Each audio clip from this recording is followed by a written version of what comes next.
Hey guys, Alexa here. So today I'm going to bring you a video about all of my old childhood favorites. So I'm starting college in about 3 weeks when I'm filming this, it came up very fast. So just kind of feeling a little nostalgic thinking about it. So I wanted to go through and talk about all my old childhood favorites and why they meant so much to me. Obviously, I had a lot of picture books and real children's books that I really loved, but I kind of want to focus on the books that I read by myself when I started reading and kind of my journey from the beginning to, I'm going to say, Twilight, and that'll be just a nostalgic trip for me. Pretty emotional. So the first book series that I would say got me into reading would be the Magic Tree House series in the first grade.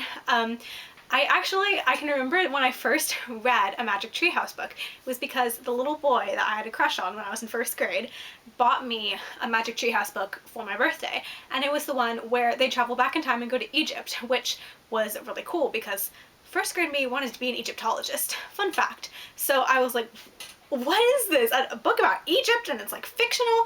And I was just in love, and I read those series religiously. And that kind of put me on track to be a more advanced reader because even though they're not complicated books, they were pretty substantial chapter books for 6 or 7-year-old. And so that year I was all the Magic Tree House and the Boxcar Children. Okay, so now moving on, I'm 8 years old in second grade, and the two series that I read in second grade that meant a lot to me were, first, the Little House on the Prairie series by Laura Ingalls Wilder.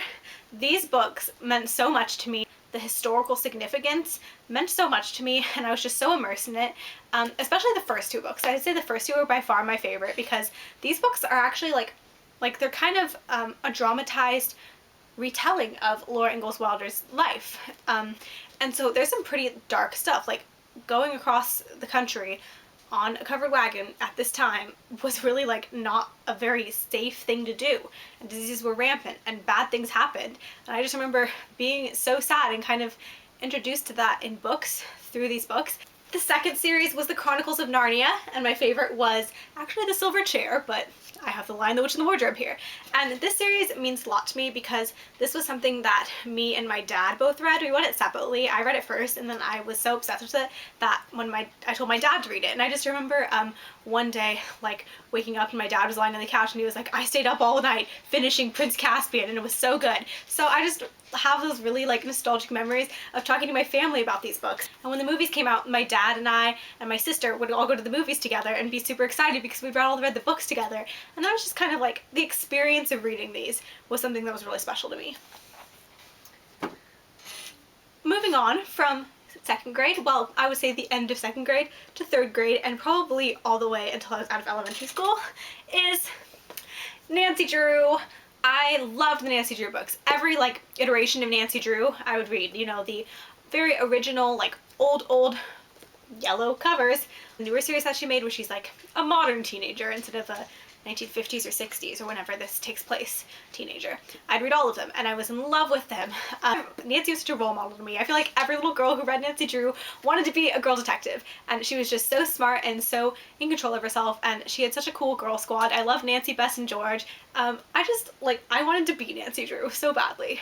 The next nostalgic series that I read throughout third grade was A Series of Unfortunate Events, and these books are kind of dark for a third grader to be reading, but I just remember loving them so much. And I just remember going to the school library and picking up a new one of these books every week and flying through them and loving them and drawing fan art in my little third grade fashion, which I couldn't draw then, I can't draw now, but I just love these books so much. And then on to the big one, which probably the most influential book in my life and probably in my generation. And that, of course, is Harry Potter.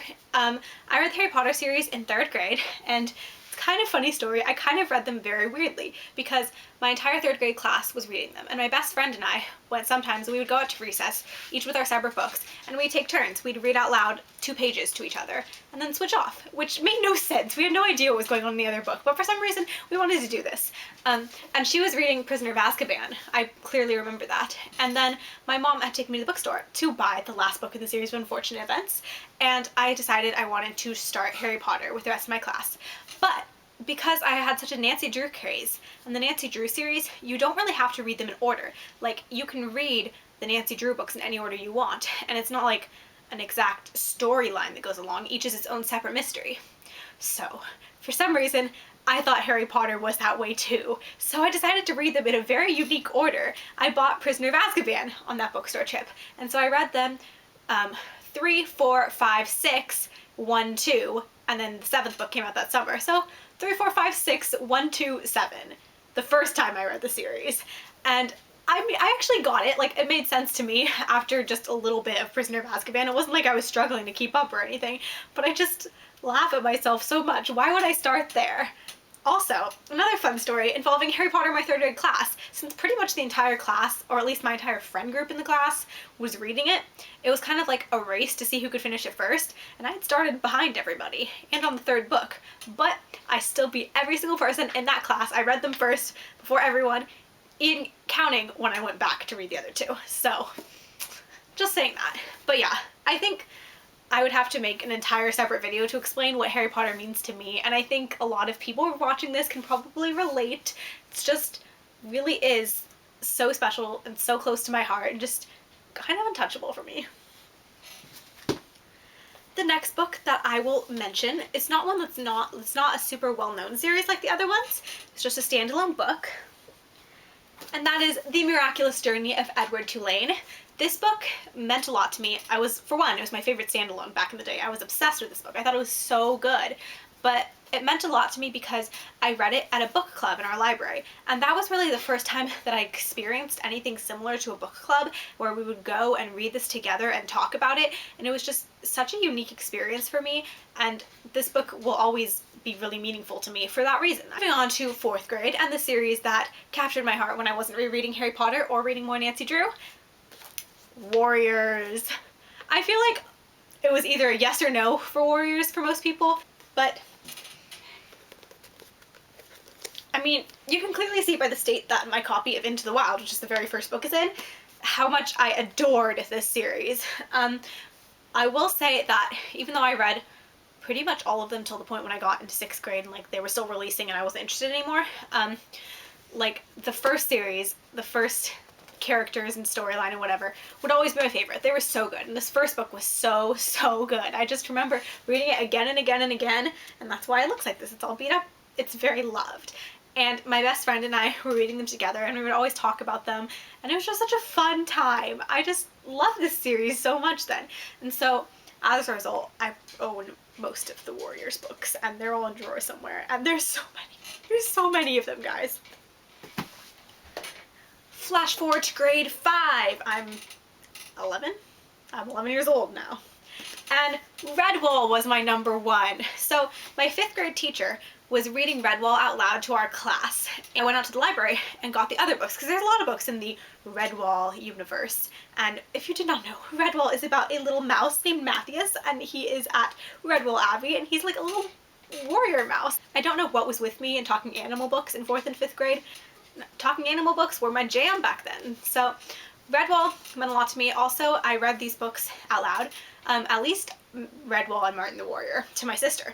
And we would like come up with our own little stories about Redwall. The next book, still in 5th grade, next series, would be the Septimus Heap series. Anyways, this story is about Septimus Heap, who is the 7th son of a 7th son, and therefore a very powerful wizard, and kind of his adventures in this land. I don't remember a lot, it was a long time ago, but I read these books with my sister, and it was kind of like the next step from Harry Potter for us, because it's more fantasy, deep fantasy than Harry Potter is, I would say, but it's got the magical element and such, and we loved Septimus almost as much as we loved Harry. The next series, I really have my sister to thank. A lot of these books were special to me because I read them out loud to my sister, like the whole Harry Potter series I read out loud to her. And that would be the Percy Jackson series.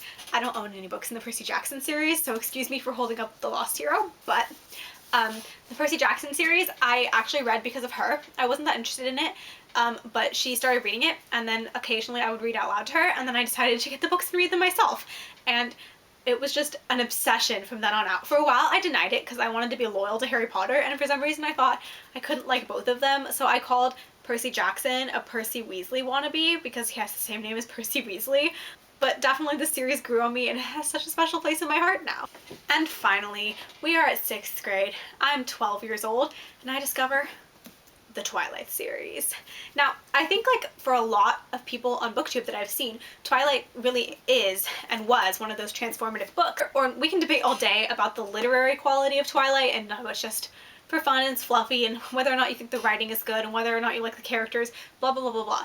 But at the time, Twilight was just such an important book for me because I was really like awkward and weird in 6th grade, and Twilight kind of rekindled my love for reading. I kind of wanted to step away from it because I felt like it made me weird and people wouldn't like me if I was a reader, but Twilight really rekindled that love, and Twilight was popular. People wanted to talk about Twilight, and people would talk about Twilight.